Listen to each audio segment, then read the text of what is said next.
Hello, I'm the Nostalgia Critic. I remember it so you don't have to. And welcome to another rendition of Raiders of the Story Arc. This is where I take the first few episodes of a nostalgic show and see if it still holds up. With that said, X-Men! Jesus with pork and beans, I fucking loved X-Men. This was the badass cartoon that kids watched. The cartoon that made you feel tough and rebellious, but it actually had a good story and good characters to back it up as well. But is it a story that still holds up, or is there just too much corniness to make it work? Now I know what you're thinking. Didn't the Nostalgia Chick already review the X-Men cartoon? Well, Obscure Sloop already did The Room, Mike J already did Jaws 3, and the Distressed Watcher already did Dungeons & Dragons. Why give a shit now? Anyway, it's not like I'm gonna do my own Dark Nella saga or anything. Dark Rob! Dark Rob! Dark Rob! Piss off!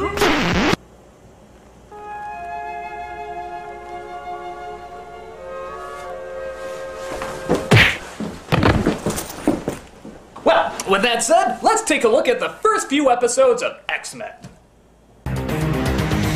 So the show starts, and I have to admit, I get the chills. Whenever that song plays, I hear nothing but awesomeness.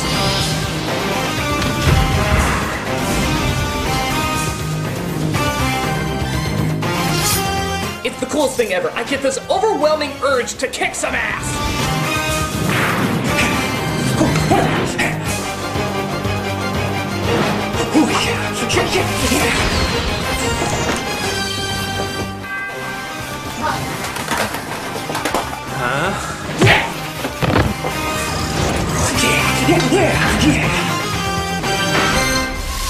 After that awesome opening, we get our first episode, Night of the Sentinels, Part 1. We start off with the mutant Sabretooth, who, oddly enough, has nothing to do with this episode.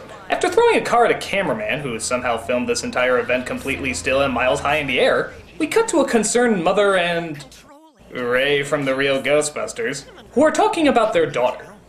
But how could you register her with that mutant control agency as if she were some sort of criminal? It's an outreach program to help these unfortunate people.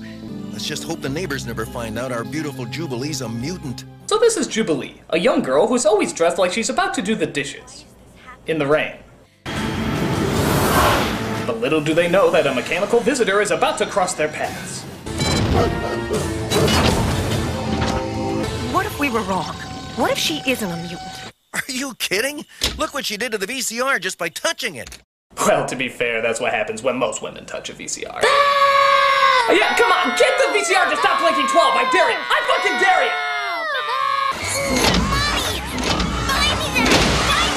you! So this giant machine is known as a Sentinel, a government-built robot designed to track down mutants. Subtle. You could just send cops or military for something like that, but no, we need gigantic killer machines to apprehend teenage girls who raided April O'Neil's closet. No wonder the economy's in the toilet.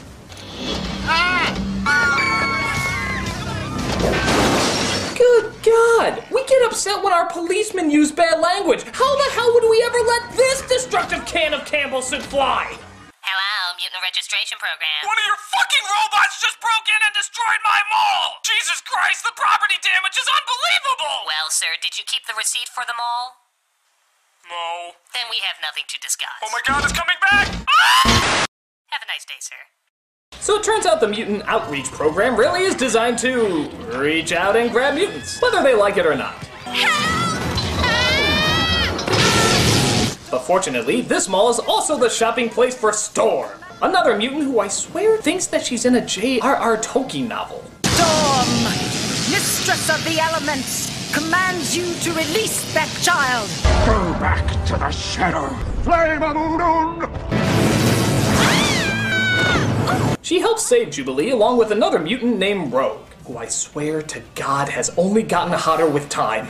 Come to Mama! Put me down, you flying freak! You would never have to put me down, Rogue. Baby, just look at us. All this time and we're still in love. Something like this just... She's a series of painted lines! Of Southern home perfection. And there's also the Cajun Gambit. Where you going, Petit? Anywhere but here. Who may actually have the strangest casual wear out of all the X-Men. And that's saying a lot. I mean, sure, Jubilee looks stupid, but I can at least tell what she's wearing. With Gambit? What is half that stuff? Run, girl! Run! Who are you? Cyclops. So they take her back to Xavier's School for the Gifted, which ironically never shows anybody teaching or learning anything throughout the entire series. She breaks out of her room and starts snooping around, coming across other mutants like Beast. Sort of. Closer? There you go. And Morph. Wait a minute. Morph? Who the hell is Morph? My fellow Americans, I am an idiot. Oh yes, I forgot. Morph was a character who was never in the comics. He was created specifically just for the animated show. Why? Well, so he could die. Yeah, I know I'm giving it away, but he was just made up so they could kill him. He's basically just the Michael Biehn of animated cartoons. He shows up, dies, we feel sorry, and then we totally forget about him. You might as well just change his X to R.I.P. That's all he's known for. But I digress. Xavier, the telepath who runs the place, figures out Jubilee's escaped, and of course, she panics. Code 3. We have an intruder. Come on! Oh, just do it! Randomly smashing the keyboard accepted. Petit, this is no place for you. So she enters the Danger Room, the training grounds for the X-Men, and Jesus! Do lawsuits just not exist in this world? This place is every personal injury attorney's wet dream. And then we see everyone's favorite badass himself. There you are, Wolverine. I mean it. Nobody tops this guy in badassity. How badass is he? His voice is a mix between the Dark Knight and Popeye, and yet he's still badass. I go where I wanna go. He hops around in yellow spandex and a poorly cut Mickey Mouse hat, and yet he's still badass. He gets an Australian Broadway dancer to play him in the movie, and yet he's still badass. He can strike this pose, which I'm comedically going to play back and forth right now, and yet he's still fucking badass. In fact, I put it to you. Has there ever been anything Wolverine related that has not been entirely badass? Yeah, but he was badass in it. So what's the first thing in this show that this ultimate badass is gonna do? Don't hurt him! Okay, that was a puss out, but everything else he's done is badass! Is the child all right? They were fighting, and I wanted to help him. Don't worry, Petit. You just hurt Wolverine's pride. That's all. Speaking of pride, should I be disturbed that my outfit is pinker than yours? Come with me, child. I shall explain who we are. So Storm explains to Jubilee, as well as the audience for that matter, what mutants exactly are. No one knows who will be a mutant at birth. We discover our extraordinary powers at about your age. This sort of pinpoints our whole symbolic prejudice thing. It's about gays. Look at what they're wearing. Professor Xavier is our leader, and he has named us the X-Men. This is Professor Xavier's School for the Gifted. And Hamburger University. We X-Men learned something very special here, Jubilee. How to control our mutant powers for the benefit of mankind. You know, I forgot how much of a fucking show-off Storm could be sometimes. It's ironic because her powers could save the day every time by just summoning a tornado or something, but no, she uses lightning bolts and, I don't know, moves clouds and shit. This is actually a common complaint from X-Men fans, and yeah, it pisses me off. Next scene. That ID photograph is from the Mutant Control Agency registration files.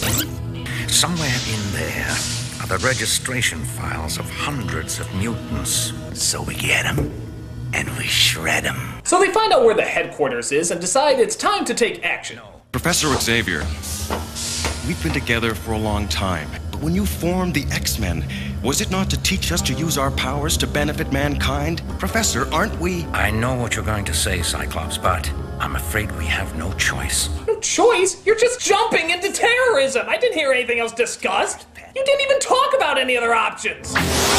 But it turns out Jubilee escapes again! You know, for all their high-tech gadgetry, they sure do have shitty security. As she just walks by a gigantic killer robot that surprisingly can manage a pretty good hiding place. Boy, have you ever noticed her powers are pretty inconsistent? She can knock Wolverine across the room, almost take off the head of a Sentinel, and now it's like... Dude, that's annoying. Don't make me step on your head. She gets gassed again and passes out, just as the rest of the X-Men figure out she's gone. I'm going after her. No way, Wolverine. We've got a job to do first. Out of the way, Gumbo. Gambit, let him go. He's not worth it. Ow! Ow! What the fuck? Don't you ever look before you throw those things? What? You're not even gonna turn around? Okay, fine. Here's some laser in the back of your head. So the rest of the X-Men go to the mutant registration to carry out their mission. As they discuss something you'll hear quite a lot in this show. Angst. You're supposed to know everything, Beast. What makes us like we are, anyway? Gamma rays, pollution, ozone depletion, television, progress. Really? Because I heard from the conservative right that we chose to be this way. But it turns out Wolverine joins the gang as he couldn't find Jubilee, and they sneak into the place. It looks like clear sailing from here.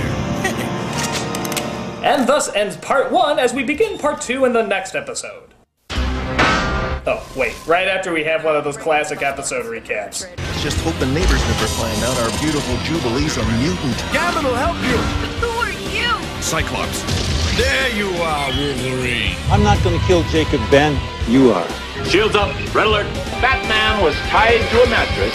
I am your father. No! Silent breathing people! Just wish I knew what was happening in there. As we open in the next episode, we see Wolverine can smell the gun oil and they bust their asses, allowing them to sneak in and destroy all the names in the files. While that's going on, we figure out the location of poor Jubilee.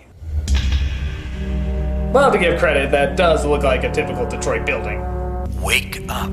I want to ask you some questions, Jubilee. And that is a typical Detroit welcome. You know, maybe the show is more realistic than I give it credit for. Who are these so-called X-Men? Gyrick, why did you bring that mutant here? Who is she? I love how that's the first question he asked. There's a girl strapped to a table, obviously held there against her will, and his question is, who's that? That doesn't look like the other girls would kidnap and hold hostage. Shut up and eat your White Castle! So the files are destroyed and the X-Men try to escape. Gambit, blow that fence. Oh, we're playing that again. I'm a dirty young man. Yes, I am. Didn't I tell you? Clear sailing all the way. Look out! An ironic twist to what you just said! Wolverine, pull back! What's wrong, Jean? It's Morph. Can't you feel it? It's as if millions of expendable voices cried out in terror and were suddenly silenced. I don't sense anything. So we get sort of a weird edit as we jump forward to after the battle. And we find out that Morph didn't make it. And let's be honest, you're all a little happy. I mean, if you had to hear this again, you'd be kind of happy. Soldier Boy here left him behind. For all we know, Morph and Beast may still be alive. Beast is... What about Morph? Well, put it together, Ape Man. Let's see, if Beast is alive, then Morph... Beast is alive, that means Morph... Beast, Morph, Beast, Morph, Beast, Morph... Oh hey, I get it now! That really sucks! Wolverine! Tell Cyclops I made him a convertible. What happened isn't his fault. Wolverine! It's not your fault either. Hey, sweet, a convertible. So Wolverine has a flashback to just an hour ago, again, weird editing, and recalls how Morph was killed by just a zap of the laser. And yet Beast gets zapped with the laser and electrocuted on the fence and somehow comes out okay. Beast! I'll get him! Oh, and Rogue gets zapped too. You know what? Maybe Morph was just a pussy. You ever think that? Maybe he was just a giant fucking pussy. It's adamantium tasting time, boys! won't show this in the commercial for the show! Hey, I can see my house from here. So we see Cyclops tells the team to retreat, and Beast gets left behind. I want to ask you some questions. Another time. It's your funeral. I'll be back. Don't worry, he'll only stay in prison for the rest of the whole fucking season. Seriously, what was up with that? Flash to normal time, and we see that the President of the United States was in on the whole Sentinel thing all the time. Sort of. You wanted to see me, Madam President? I wanted to congratulate you and Dr. Trask. I also wanted to tell you to stop all activities involving your privately run mutant registration program. Why? Did they have good reason to be threatened? I don't know, this still seems fishy. I just can't see a president signing a bill allowing giant mechanical robots to invade our personal freedoms and... Okay, y'all know where I'm going with this. But the X-Men have a plan to find the Sentinel's base. They lure one of them out by showing up to Jubilee's house and try to follow him. Surrender, mutant. Of course. Not. Oh! He just pulled the not line! The line every second grader used when he knew for a fact that he had nothing clever to say. Snap, Cyclops, snap! Returning to base for repairs. Also remember to replace the radar that showed when I was obviously being followed, because I am probably obviously being followed. So the Sentinel crashes into the headquarters because I guess it's hard to fly with one arm, and this allows Jubilee to escape. Only to be caught again. God, she was pretty useless, wasn't she? No. I just want to go home. Jubilee, duck! Hell with your pansy fireworks, I have a pussy pink laser ray to save us! So Cyclops gets zapped and Gambit does his card tricks, Rogue... Jesus! Y'all ought to learn how to behave.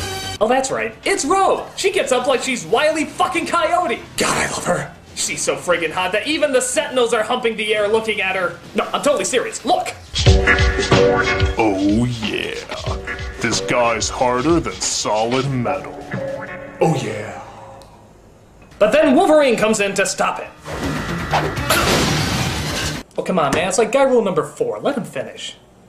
So even though the bad guys get away, they destroy all the Sentinels and their home base, and welcome their newest decoy, crew member, Jubilee to the X-Men.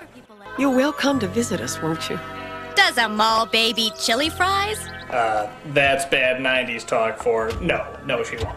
They never show up in the series again, just assume a dog ate them.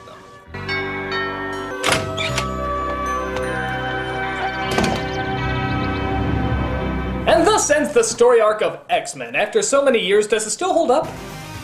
Well, it's a pretty solid intro for kids. The characters are pretty well introduced, the idea of mutants and prejudice is well shown, and it didn't feel like it needed to talk down to kids.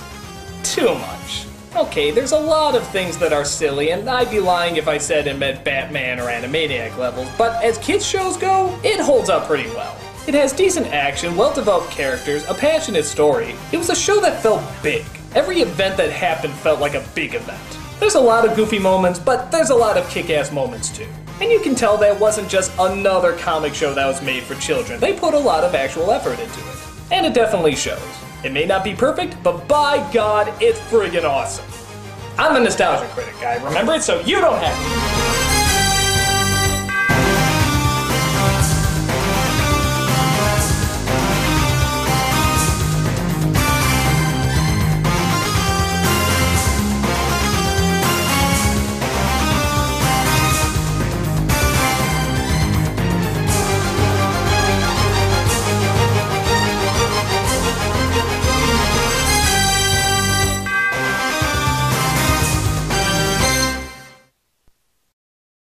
Of course.